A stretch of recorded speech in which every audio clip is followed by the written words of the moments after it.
I remember that morning in a sort of half-light, the way Oxford mornings insist upon themselves, neither quite night nor fully day. The mist clung to the cloisters, softening the edges of stone and timber, and the leaves on the quad's plane trees glimmered with an autumnal melancholy as though reluctant to let go. I had come early before anyone stirred, with only the distant tolling of Tom Tower to accompany my footsteps. There was a peculiar quality to the silence, a sort of watchfulness, as if the ancient walls themselves were observing me, registering the incongruities of the modern world within their persistent permanence. Lewis had called late the previous night, his voice tense though polite, warning of a death that seemed ordinary at first glance, but refused to be ordinary in the way it presented itself.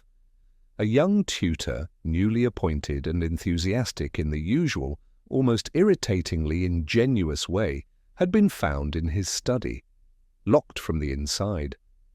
The details were sparse, almost deliberately so, but the suggestion of mystery was enough to rouse my curiosity in a town already saturated with it.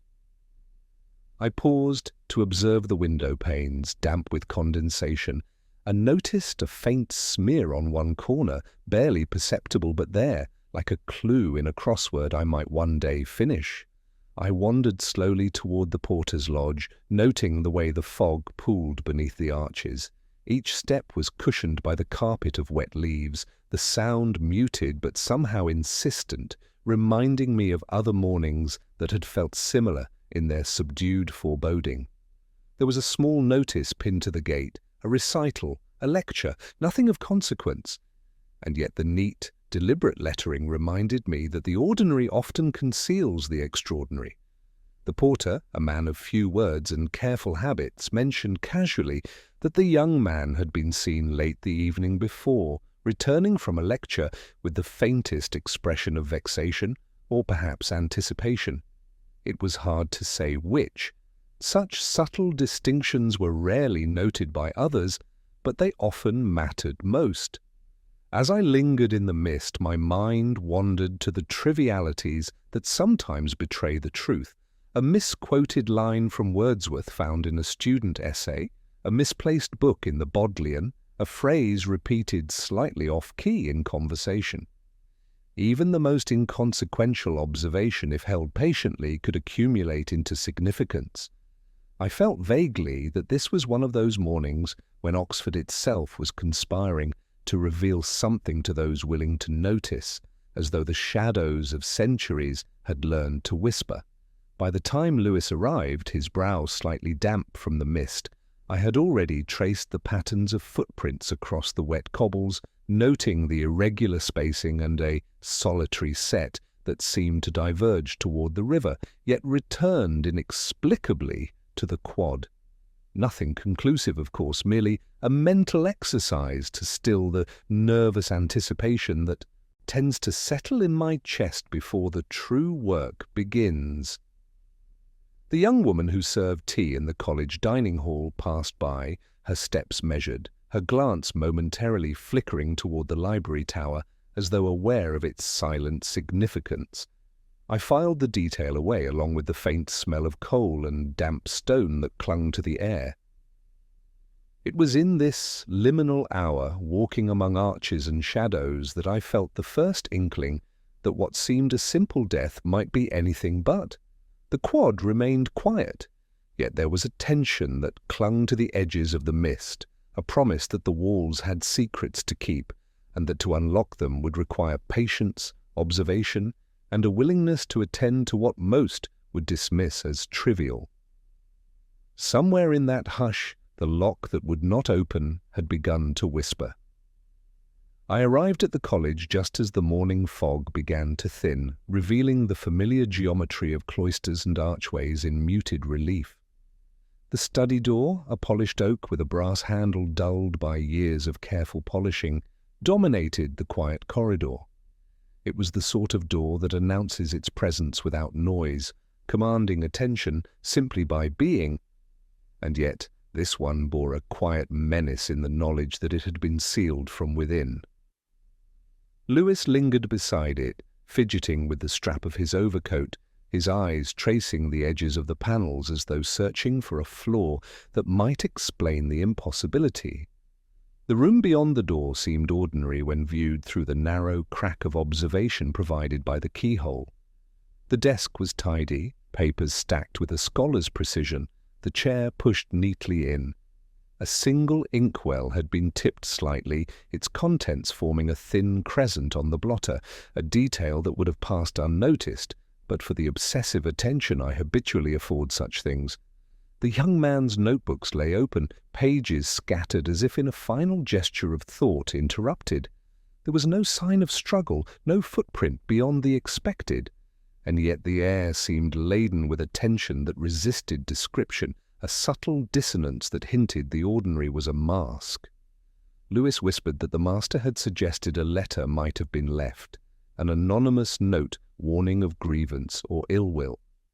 I nodded, noting the irony that the mechanical formalities of academic life letters, notices, schedules often conceal the most human of violences. The letter itself was not yet presented, but I observed a faint smudge on the carpet near the desk, a tiny displacement in the weave of threads, as if someone had lingered there momentarily before disappearing. That small evidence lodged in my mind like an errant crossword clue, its significance uncertain yet persistent. I leaned briefly against the frame of the doorway, breathing in the familiar scent of old books mingled with the faint tang of damp oak. It struck me that these smells, innocuous in themselves, are the guardians of memory. They often remind me of prior cases, of overlooked details, of conversations whose meanings only crystallize when one is patient enough to let them. Across the corridor, the sunlight began to scatter through stained glass, throwing colored fragments across the floor. One particular shard fell precisely on the corner of a ledger, catching my eye in a manner both beautiful and unsettling. A small cabinet, otherwise unremarkable, drew my attention. Its lock, ordinary to the casual observer, carried a minute imperfection. The keyhole was slightly rotated, not aligned with the grain of the wood.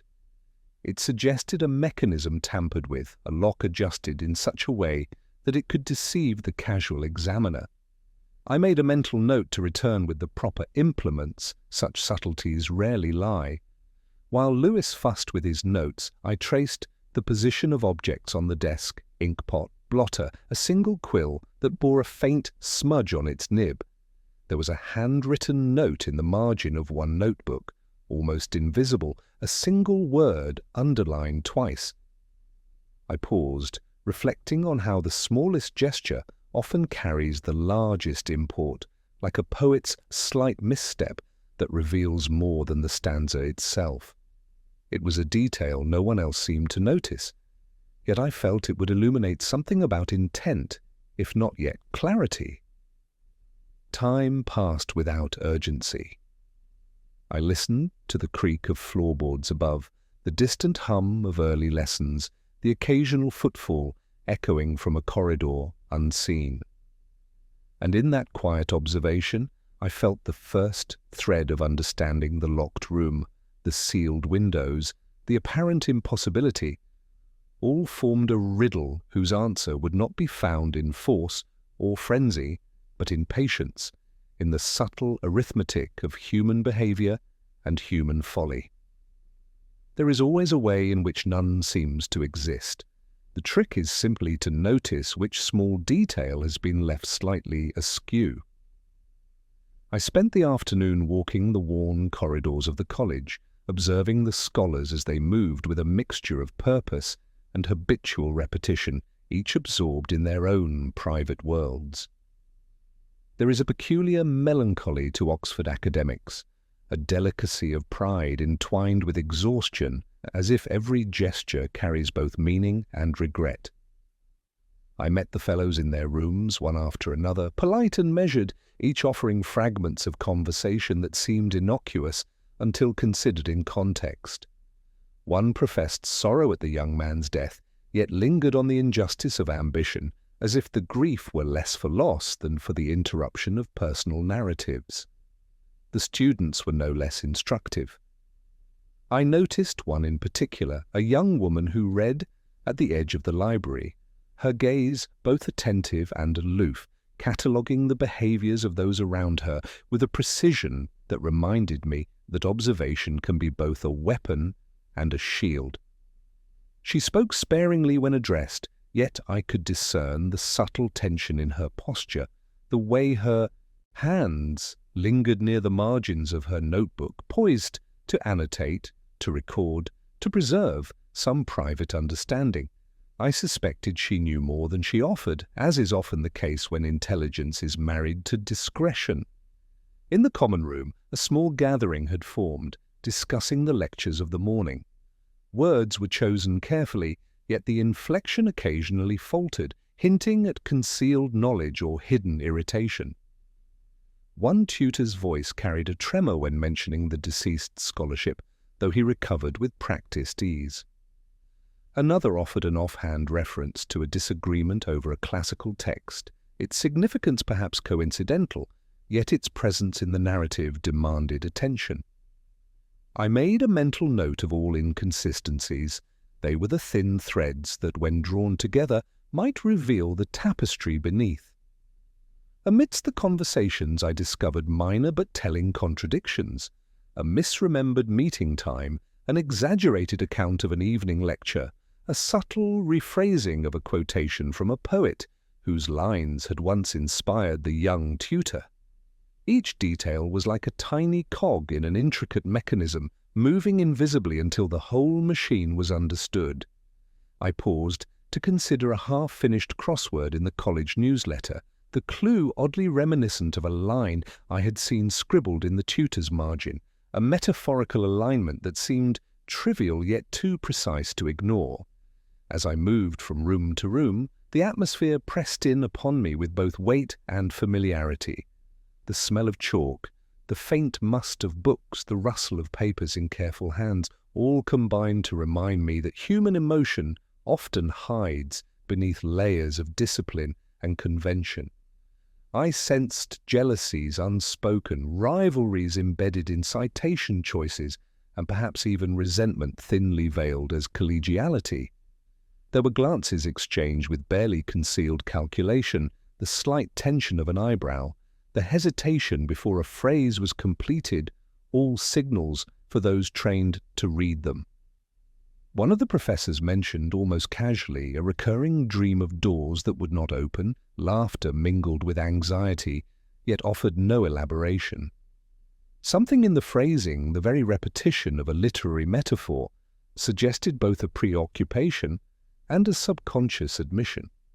I filed the remark away, linking it, without yet fully realizing, to the sealed room and the minor disarray I had observed earlier.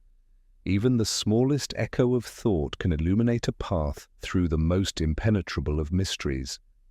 By late afternoon, the subtle web of relationships, rivalries, and suppressed frustrations became perceptible. The academic circle, for all its decorum, carried the weight of personal ambitions, hidden fears, and concealed loyalties. I found myself noting a minor gesture, a hand brushing against a ledger, a slight hesitation before answering that seemed to hold significance disproportionate to its simplicity. In that quiet observation, the first glimmers of the truth began to flicker, though it remained distant, cloaked in the customary opacity of human motives and Oxford manners. The afternoon found me in the dim corner of the college library, where the light filtered through tall, mullioned windows in slats of golden dust. I had spread the young tutor's correspondence before me, letters written with a precision that suggested both devotion and a certain anxiety about propriety.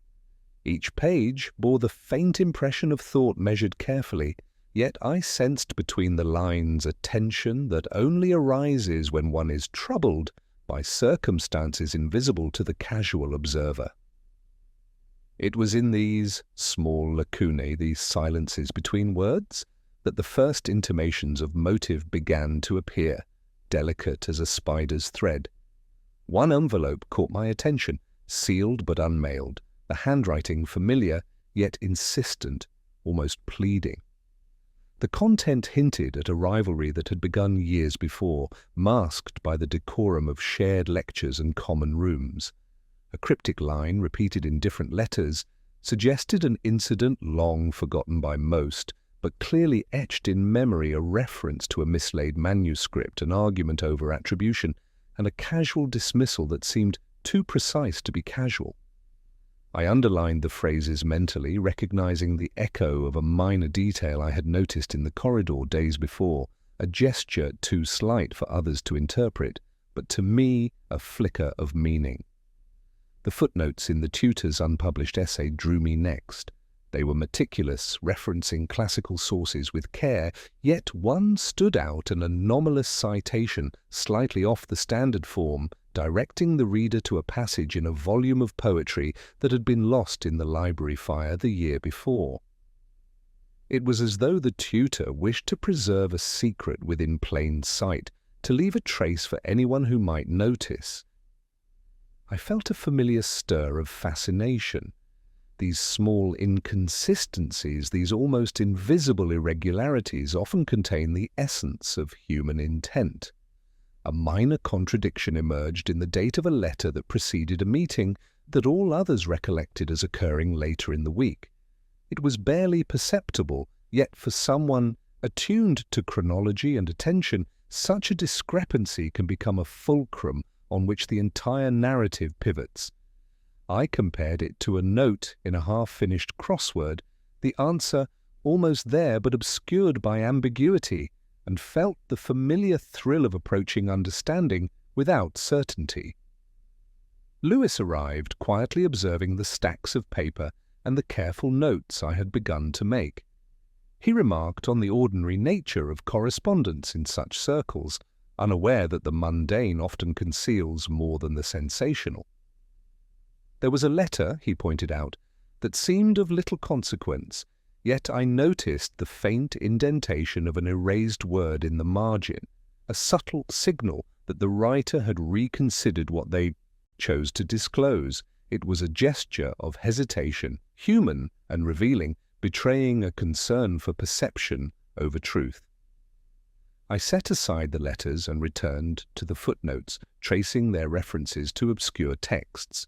One repeated phrase, a quotation, slightly misremembered from a poet long admired, resonated with a marginal note in a ledger I had glimpsed in the quad. The linkage was tentative, fragile, yet unmistakable, a web of details that could either illuminate or mislead, depending on the patience and attention of the observer. By the time I closed the final envelope, the day had waned to a muted twilight. The library's hush settled around me, punctuated only by the faint rustle of pages from some distant reader. The letters, the footnotes, and the small contradictions formed a lattice, delicate and precise, upon which the story of human pride and grievance might eventually be hung. I left with a sense that the tutor's mind, though silenced, continued to communicate in whispers, inviting the patient listener to uncover what others might dismiss as mere scholastic minutiae. The secret lingered, suspended, waiting for the next subtle shift in perception to reveal its shape. It was in the cloisters, beneath the arches darkened by centuries of stone, that I first took note of her presence. She moved with a quiet deliberation, her steps measured as though each was considered for its weight in the world, her gaze attentive yet reserved, scanning the columns and shadows with a subtle insistence. There was a kind of patient observation in her posture, a watchfulness that spoke not merely of curiosity, but of a practiced awareness, as if she were cataloguing not only the physical details of the cloisters, but the nuances of human behavior within them. I realized at once that she was someone who noticed what others overlooked, and that her intelligence would be both a resource and a complication in the days ahead. I followed at a respectful distance, noting the way her hand lingered near the spine of a book she carried, the slight tilt of her head as she paused to consider a worn inscription on the architrave. It was the kind of detail one forgets to observe in the rush of ordinary life, yet I sensed it might prove significant. A gesture, a glance, a pause, each holding a fraction of the story I had been pursuing since the morning. There is a rhythm to such observation, a cadence that reveals more than the words themselves. And in that cadence I caught the faintest flicker of anxiety, a shadow beneath composure, as though she were aware of something unspoken, something I had not yet discerned. When I finally approached her, it was with the quiet deference I reserve for those whose minds operate with both clarity and subtlety. She spoke of the young tutor in careful, measured tones, mentioning innocuous details of lectures and social arrangements, yet the way she hesitated before each phrase suggested she knew more than she revealed. Her discretion was intentional. She offered enough to hint at the hidden, never so much as to illuminate fully. There was a balance to her speech, the kind that invites the listener to fill in the spaces, to pass the nuances, to discover meaning in the silences as much as the words themselves. I noticed the small tremor in her hand when she adjusted the strap of her satchel, the slight turn of a foot as if preparing to retreat, details too minor for anyone else to register, yet telling in the subtle language of body and intention. A reference she made to a shared seminar struck me as peculiar. The phrase did not align with my own recollection of events, and I filed it away as a minor contradiction that might illuminate motive, opportunity, or misdirection. These inconsistencies, so slight as to appear trivial, often hold the keys to the most labyrinthine of puzzles, like the faintest ink stroke in a half-solved crossword. As we moved through the cloisters, the damp stone underfoot released the faint, musty scent of centuries, a perfume of memory that seems to settle only on those inclined to reflection. I observed how her eyes lingered on inscriptions and margins, on passages and carvings, as though she sought to uncover something secreted within the familiar. It occurred to me that her attentiveness might extend beyond mere curiosity. She may have perceived the shadow of tension that permeated the college, the subtle undercurrents of rivalry, the barely acknowledged resentments among staff and students alike. When I finally took my leave, she offered no further comment than necessary, but her silence spoke volumes. I sensed that she would continue to observe, to collect fragments, to bear witness to subtleties others dismissed. There was a quiet gravity to her presence, a sense of reserve tempered by insight that left me both intrigued and wary. In her measured attentiveness, in the faintly anxious precision of her gestures, I discerned the first true reflection of the hidden complexities surrounding the young tutor's death, a reminder that the most revealing truths are often glimpsed in the briefest of moments. The discovery of the missing page came not with drama, but with a quiet inevitability, as if the college itself had been holding its breath until I noticed. I was alone in the young tutor's study, the afternoon sun slanting through the high windows and illuminating the dust motes that hovered like fragments of memory. His notebook lay open on the desk, pages annotated in a careful, almost compulsive script, yet one page was absent, torn cleanly from the binding. It was the sort of omission that seems trivial to the casual observer, but in its subtlety often carries the weight of concealed intent. I traced the margin notes, the half-formed thoughts, and felt the faint stirrings of a narrative obscured, a voice interrupted. I returned to the ledger in the college library, comparing dates and entries. The young man had noted appointments that, when cross-referenced with letters and seminar schedules, did not align perfectly. A meeting supposedly held on a Thursday had, in fact, been recorded elsewhere as taking place on Tuesday. These minor discrepancies, like the absent page, suggested either carelessness or, more intriguingly, Deliberate concealment. I filed the thought away, the mental equivalent of a bookmark, knowing that its relevance would reveal itself in time.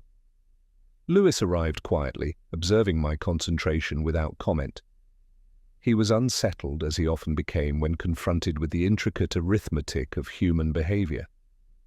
I mentioned the missing page, noting its absence not as a crisis but as an invitation to inquiry. We traced the notebook's previous readings, the books it referenced, and the half-scribbled footnotes, and I realized the missing content was likely to involve something the young tutor deemed sensitive, a grievance, a confession, or a notation of an event he had wished to shield from casual scrutiny.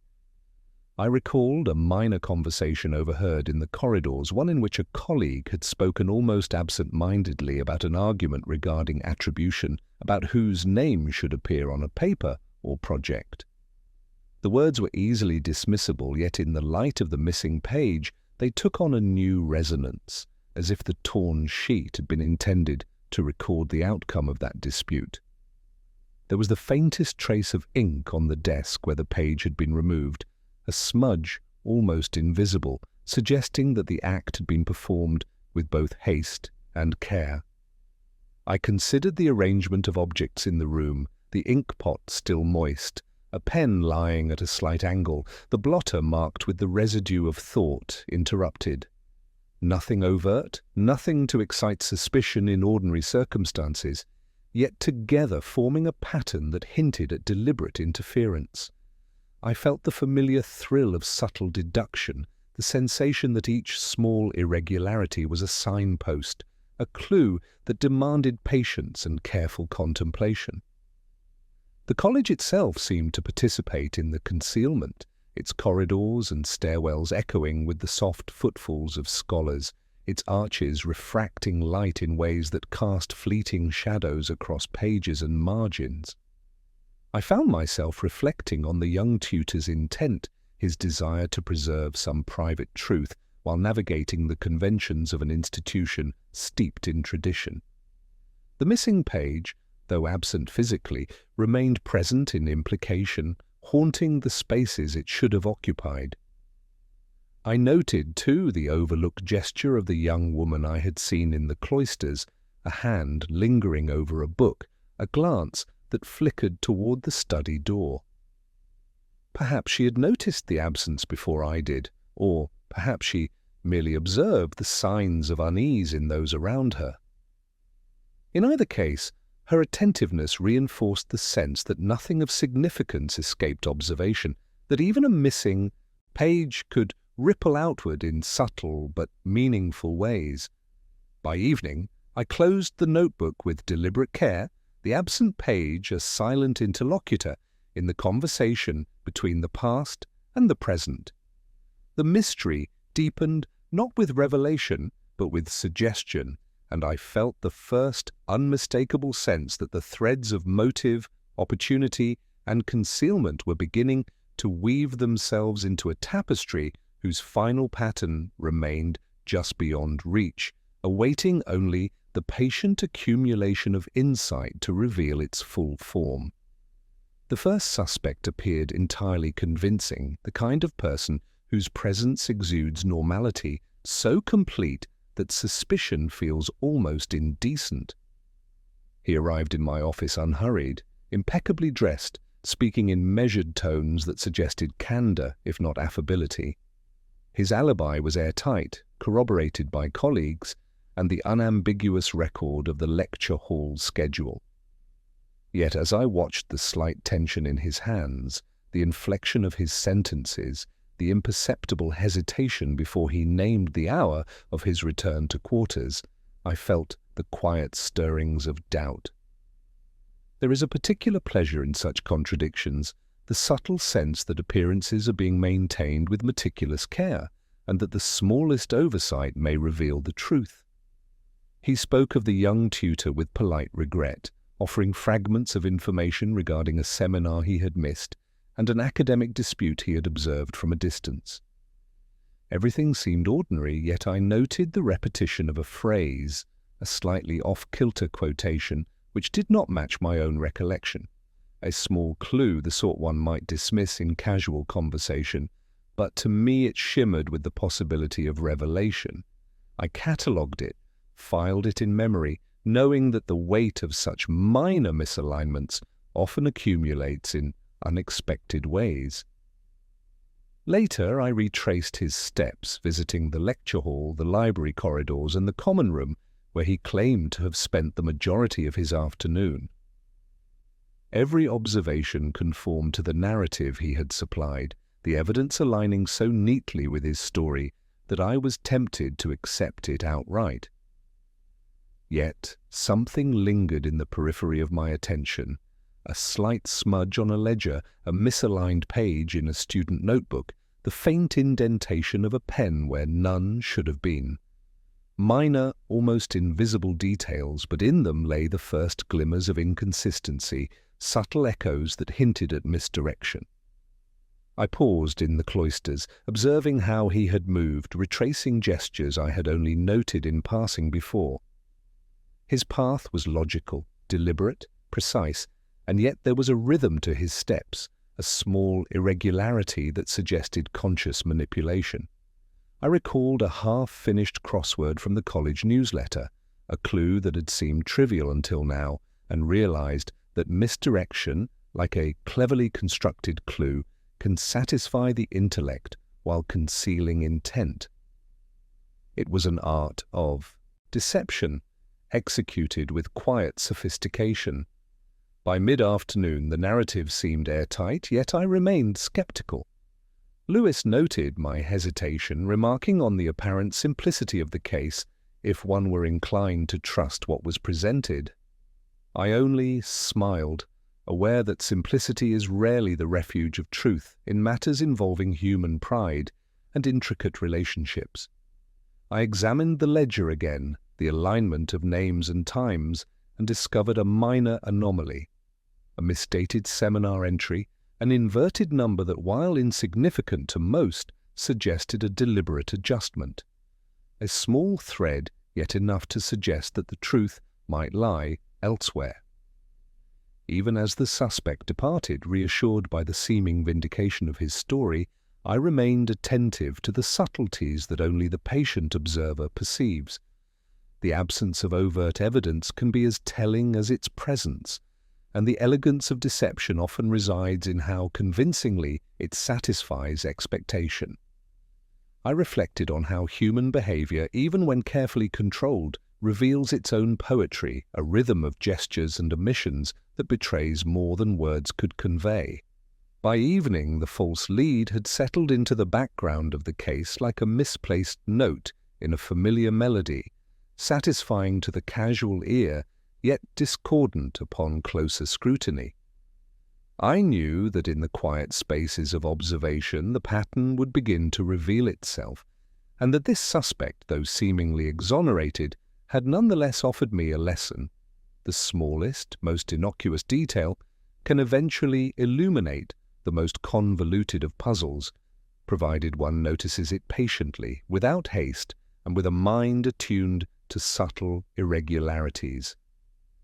I returned to the locked study just as the late afternoon sun began to soften, casting long shadows across the oak floorboards and lending the room a muted solemnity. The door, still impervious to casual inspection, seemed less a barrier than a challenge, a silent prompt to examine what others would overlook. My attention fell once again to the small cabinet near the desk, the one I had previously noted for the slight rotation of its keyhole. The imperfection was subtle, almost imperceptible, yet in the quiet calculus of observation it carried an almost audible invitation. A minor adjustment might reveal a pathway previously hidden. The young tutor's notes were scattered across the desk, some pages annotated in the familiar meticulous script, others containing half-formed ciphers, marginal numbers, and lines of verse seemingly innocuous. I traced the sequence of letters and numbers, recalling an irregularity in a previously overlooked footnote, and gradually a pattern began to emerge. The cipher, though modest, bore a logic precise and deliberate, each symbol serving both as concealment and revelation. I felt the familiar thrill of comprehension hovering at the edges of perception, the satisfaction of a riddle that exists both materially and metaphorically.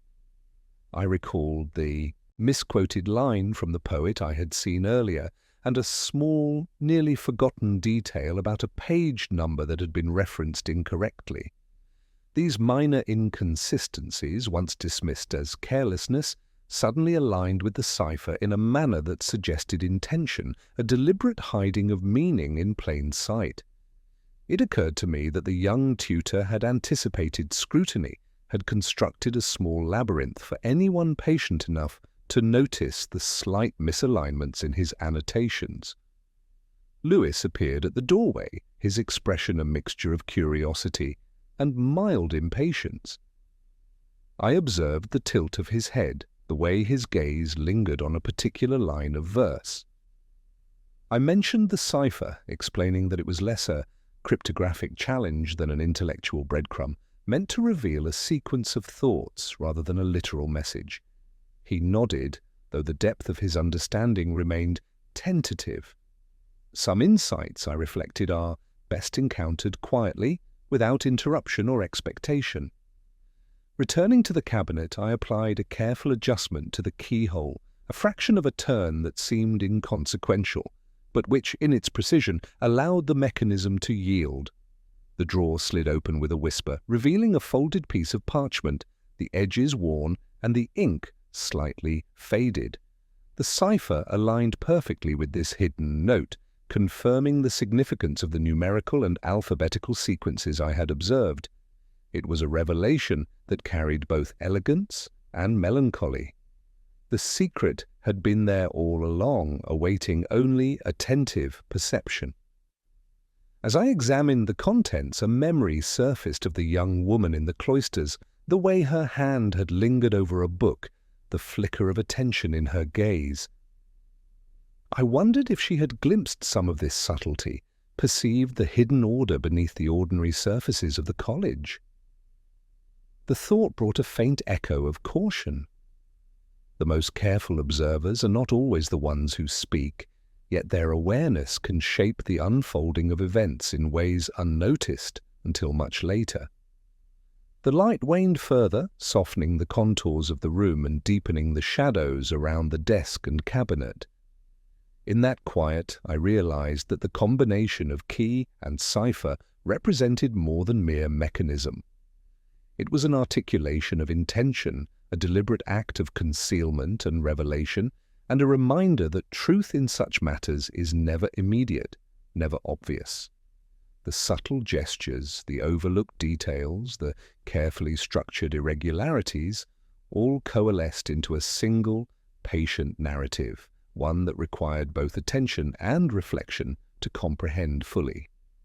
In that understanding, the room, the cipher, and the young tutor's careful hand spoke more plainly than any direct confession could. The afternoon rain had begun again, tapping against the tall library windows in a slow, deliberate rhythm, as if keeping time with my own reflections. I retraced my steps through the corridors, revisiting offices and study rooms that had already been examined, searching for something subtle, something overlooked, a detail that might illuminate the darkened corners of the case. It was in the quiet of repetition, in the habitual creak of floorboards beneath my shoes, that I felt the first true stirrings of understanding, the sense that what had been hidden was not so much absent as patiently waiting to be noticed. I returned to the college ledger, where names, dates, and minor annotations had once seemed ordinary.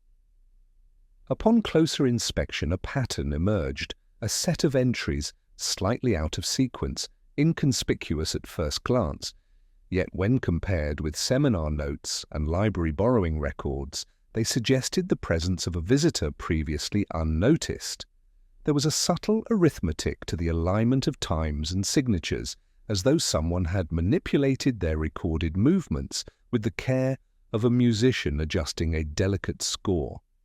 The significance was faint but undeniable, a barely perceptible thread linking past events to the present mystery. It was then that I found the photograph, tucked between the pages of a forgotten yearbook, its edges frayed and corners curling. The young tutor appeared smiling, flanked by a visitor whose identity had never been documented elsewhere, a figure whose presence now reframed several previous observations. The gesture of the hand resting lightly on the tutor's shoulder, the angle of the gaze, the imperceptible tension in the stance, all suggested familiarity, authority, and perhaps influence.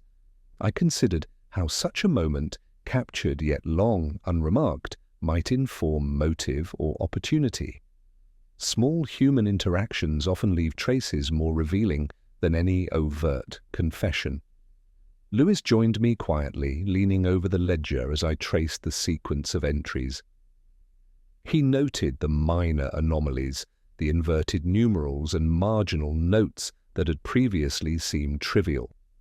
I observed a faint smudge of ink, almost invisible, along one line, as if the hand that had written it had hesitated, reconsidered, or concealed intent. Subtle, yet in these small hesitations one frequently finds the echo of hidden truths. I thought of the cipher I had examined the day before, the missing page and the minor contradictions in conversations that had now begun to interlock in an intricate pattern. I walked again to the study, noticing how objects lay in deliberate arrangement, the blotter angled slightly askew, a pen resting at a peculiar tilt, the margin of a notebook folded back in careful disregard. These minor deviations, ordinary in isolation, collectively suggested deliberation. The young tutor had been attentive not only in his writing but in the orchestration of his environment, a silent signal to any observer alert enough to perceive it. It was a reminder that human intention often manifests in the smallest, most easily overlooked gestures. I reflected on the young woman in the cloisters, recalling her precise attention, the way her eyes lingered on inscriptions and subtle movements. Perhaps she had noted these same irregularities, cataloguing them without revealing awareness. In such cases, insight is as much a function of patience as of intellect. The silent accumulation of details often yields more than confrontation or immediate analysis. By the time the rain had softened to a whisper, I had reconstructed the outline of past grievances, hidden visits, and subtle manipulations. The secrets unearthed were neither sensational nor overtly dramatic. They were small, precise, and profoundly human, lodged in gestures, inscriptions, and the careful arithmetic of behavior. I felt that I had glimpsed the shape of the concealed narrative, though its full articulation remained just beyond reach, awaiting the patient assembly of observation, deduction, and reflection necessary to transform hint into revelation. I gathered the suspects in the familiar austerity of the college common room, its high ceiling and muted tapestries absorbing sound until words arrived almost as echoes. Each sat with polite tension, their expressions carefully neutral, though the slight shifts of posture and fleeting eye movements betrayed the quiet anxieties beneath the surface. I allowed a pause before speaking, letting the silence settle like fog over the quad, a measured prelude to what was to follow. There is always value in letting observation breathe before explanation, in permitting the smallest inconsistencies to assert themselves in the attentive mind. I began with the locked study, the room that had been the locus of the mystery. The door, bolted from within, seemed impenetrable, a cipher in wood and brass. Yet the keyhole, rotated subtly, had permitted an imperceptible manipulation, a minor adjustment, a careful misalignment. The mechanism was simple in conception yet elegant in execution, and it revealed both intent and opportunity without relying on violence or overt force. I noted the reactions of those assembled, a flicker of recognition, a slight stiffening, the faintest tightening of fingers against notebooks and hands. These were the small acknowledgments of a truth felt before it was spoken. I traced the sequence of the young tutor's movements, cross-referencing ledger entries, letters and minor annotations in his notes. The visitor photographed in the yearbook had played a role previously unconsidered, their access subtle yet effective. A seemingly inconsequential remark made in the cloisters weeks earlier now aligned perfectly with the timing of the locked room, the cipher, and the missing page. It was an illustration of how intention, patience, and the careful orchestration of ordinary gestures could produce an effect that appears miraculous until examined closely. The motive, I explained, was neither base nor trivial, though it emerged from human frailty, a mixture of professional envy, personal disappointment, and the quiet resentment born of perceived slights. The suspect had calculated, anticipated scrutiny, and created a sequence of small diversions to protect both reputation and self-interest. Yet in doing so, he had left traces of slight anomalies, inverted numbers, misquoted lines that cumulatively betrayed the orchestration. Human behavior, however controlled, bears the fingerprints of its author if one is patient enough to observe. I paused to consider the reactions of the assembled group. The young woman in the cloisters, whose attentive observation had not gone unnoticed, allowed a subtle relaxation of her posture, a quiet acknowledgement of the resolution. Others betrayed disbelief, then a grudging comprehension as the logic unfolded. The elegance of the method, the subtle manipulation of the lock, the alignment of the cipher with the missing page, all combined to reveal not merely who acted, but how and why, with no need for confrontation beyond reasoned observation. There was a final, understated detail. I emphasized the small smudge on the ledger, the tilt of the pen, the minor hesitation in phrasing all indicators of deliberation and foresight. These were the gestures that connected the narrative, the poetic signature of an otherwise concealed intent. The case was closed not by force but by attention, patience, and the careful aggregation of minor, seemingly trivial observations into coherent meaning. When the gathering dispersed, I lingered briefly in the quiet of the room. The light had softened, the rain outside reduced to a whisper against the windows. The lock, once enigmatic, had yielded to perception and deduction, yet the memory of the process, the human pride, the quiet calculation, the elegant concealment remained vivid.